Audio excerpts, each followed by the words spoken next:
بسم اللہ الرحمن الرحیم یا ایہا الذین آمنوا اتقوا اللہ ولتنظر نفس ما قدمت لغد واتقوا اللہ ان اللہ خبیر بما تعملون۔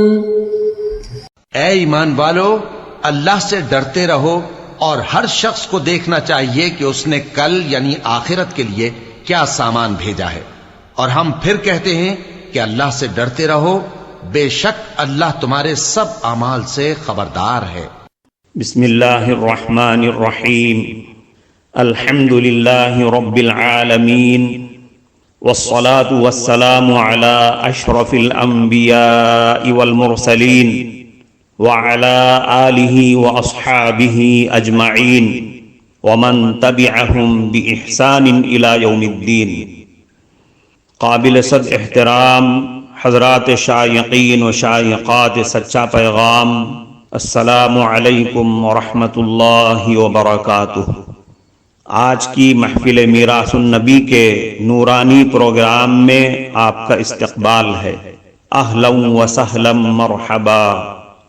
ہم آپ تمام حضرات و مستورات کا خیر مقدم کرتے ہیں۔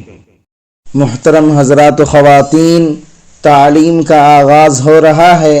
سب سے پہلے آداب تعلیم کا لحاظ کرتے ہوئے تعلیم کی طرف متوجہ ہو جائیں۔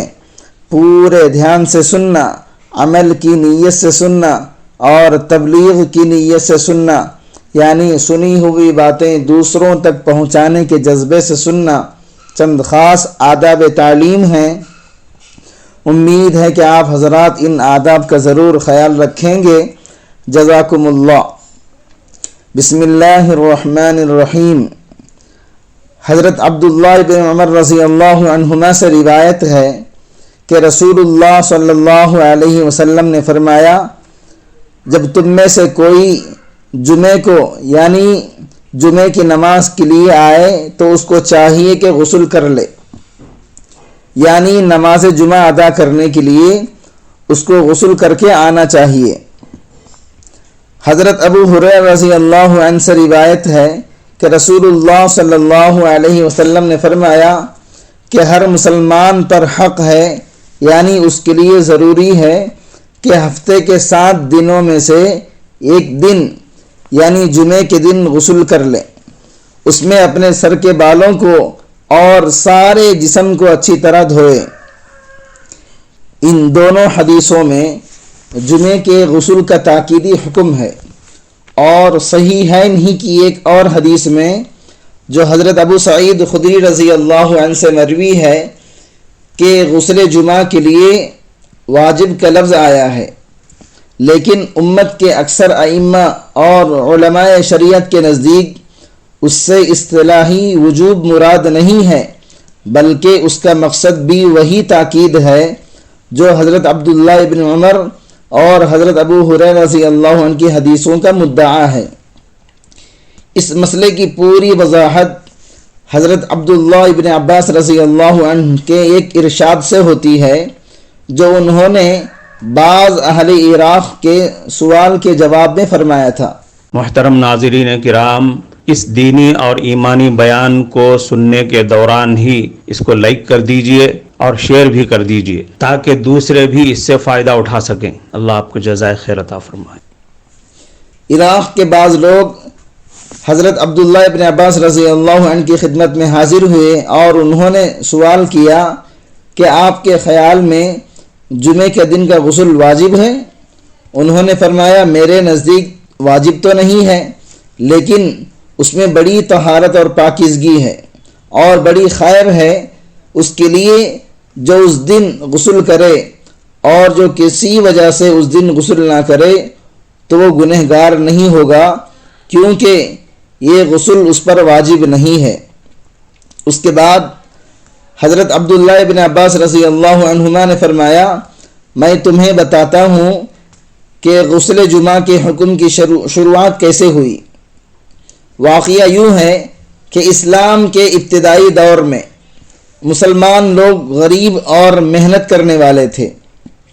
صوف یعنی اونٹ اور بھیڑ وغیرہ کے بالوں سے بنے ہوئے بہت موٹے موٹے کپڑے پہنا کرتے تھے اور محنت مزدوری میں اپنی پیٹھوں پر بوجھ لادیا کرتے تھے، اور ان کی مسجد نبوی بھی بہت تنگ تھی، بہت چھوٹی تھی، اور اس کی چھت بہت نیچی تھی۔ ساری مسجد بس ایک چھپر کا سائبان تھا، جس کی وجہ سے اس میں انتہائی گرمی اور گھٹن رہتی تھی۔ پس رسول اللہ صلی اللہ علیہ وسلم ایک جمعے کو، جبکہ سخت گرمی کا دن تھا، گھر سے مسجد تشریف لائے، اور لوگوں کی یہ حالت تھی کہ صوف کے موٹے موٹے کپڑوں میں ان کو پسینے چھوٹ رہے تھے، اور ان سب چیزوں نے مل کر مسجد کی فضا میں بدبو پیدا کر دی تھی، جس سے سب کو تکلیف اور اذیت ہو رہی تھی۔ تو رسول اللہ صلی اللہ علیہ وسلم نے جب یہ بدبو محسوس کی تو فرمایا، اے لوگو، جب جمعے کا یہ دن ہوا کرے تو تم لوگ غسل کیا کرو، اور جو اچھا خوشبودار تیل اور بہتر خوشبو جس کو دستیاب ہو وہ لگا لیا کرے۔ حضرت عبداللہ ابن عباس رضی اللہ عنہما فرماتے ہیں، اس کے بعد اللہ کے فضل سے فخر و فاخہ کا وہ دور ختم ہو گیا، اور اللہ تعالیٰ نے مسلمانوں کو خوشحالی اور وسعت نصیب فرمائی۔ پھر صوف کے وہ کپڑے بھی نہیں رہے جن سے بدبو پیدا ہوتی تھی، اور وہ محنت اور مشقت بھی نہ رہی، اور مسجد کی وہ تنگی بھی ختم ہو گئی، اور مسجد کو وسیع کر لیا گیا۔ اس کا نتیجہ یہ ہوا کہ جمعے کے دن لوگوں کے پسینے وغیرہ سے جو بدبو مسجد کی فضا میں پیدا ہوتی تھی وہ بات ختم ہو گئی۔ معزز حضرات و خواتین، چلتے چلتے یہ بھی ذہن میں رکھیں کہ محفل میراث النبی صلی اللہ علیہ وسلم ڈیلی کوئی رسمی اور رواجی پروگرام یا روایتی اور وقتی پروگرام نہیں ہے۔ میراث النبی در حقیقت پیغمبر اسلام علیہ السلام کا لایا ہوا دین اور حضرت صلی اللہ علیہ وسلم کی پوری شریعت میراث النبی سے عبارت ہے، جو امت کی صرف ماہانہ یا سالانہ وقتی ضرورت نہیں بلکہ سال بھر کی ضرورت ہے، زندگی بھر کی ضرورت ہے۔ اس لیے محفل میراث النبی صلی اللہ علیہ وسلم ڈیلی پروگرام سننے کی پکی پابندی کرنی چاہیے۔ حضرت عبداللہ ابن عباس رضی اللہ عنہما کے اس بیان سے معلوم ہوا کہ اسلام کے ابتدائی دور میں اس خاص حالت کی وجہ سے جس کی ان کی اس بیان میں تفصیل کی گئی ہے، غسل جمعہ مسلمانوں کے لیے ضروری قرار دیا گیا تھا۔ اس کے بعد جب وہ حالت نہ رہی تو اس حکم کا وہ درجہ بھی نہ رہا، لیکن بہرحال اس میں پاکیزگی ہے، یعنی جمعے کے غسل میں پاکیزگی ہے جو اللہ تعالیٰ کو پسند ہے، اور اب بھی اس میں خیر اور ثواب ہے، یعنی اب وہ مسنون اور مستحب ہے۔ حضرت سمرہ ابن جندب رضی اللہ عنہ سے روایت ہے کہ رسول اللہ صلی اللہ علیہ وسلم نے فرمایا، جو شخص جمعے کے دن نماز جمعہ کے لیے وضو کر لے تو بھی کافی ہے اور ٹھیک ہے، اور جو غسل کرے تو غسل کرنا افضل ہے۔ حضرت ابو ہریرہ رضی اللہ عنہ سے روایت ہے کہ رسول اللہ صلی اللہ علیہ وسلم نے فرمایا، جو شخص میت کو غسل دے تو اس کو چاہیے کہ غسل کر لے۔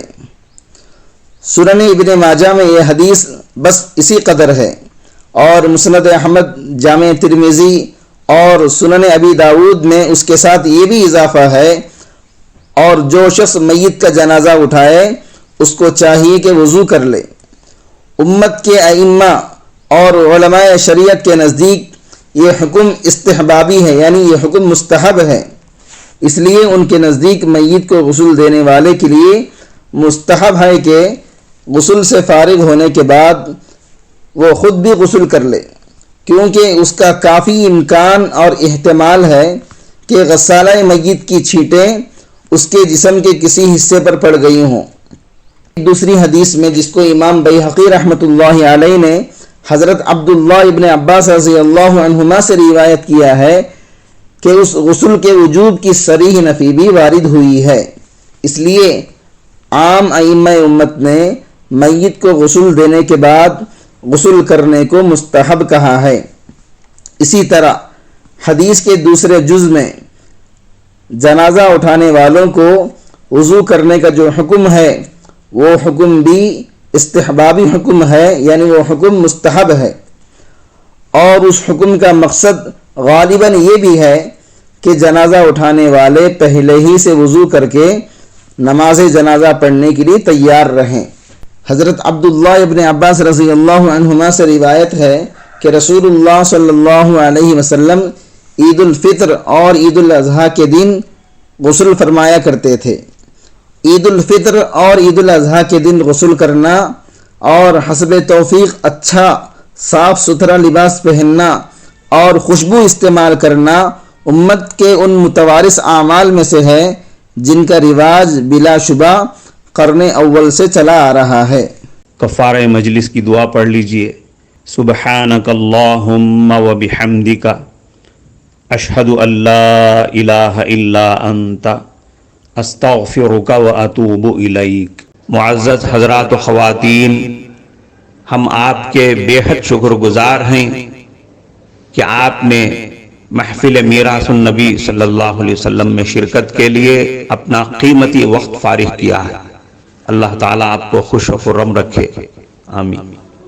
جو حضرات نئے ہیں وہ سچا پیغام چینل کو سبسکرائب کر کے وہاں پر لگی گھنٹی کے نشان کو ضرور دبا دیں تاکہ آپ کو ہمارے ہر ضروری اور مفید پروگرام کی اپڈیٹس ملتی رہیں، اور ہمارا ہر پروگرام لائک کرنے کے ساتھ ساتھ دوسروں کو شیئر بھی کرتے رہیں۔ اس سے آپ کو صدقے کا ثواب ملے گا، کیونکہ حدیث کے مطابق اچھی باتیں پھیلانا صدقہ ہے۔ اللہ تعالیٰ آپ کو خوب خوب جزائے خیر عطا فرمائے۔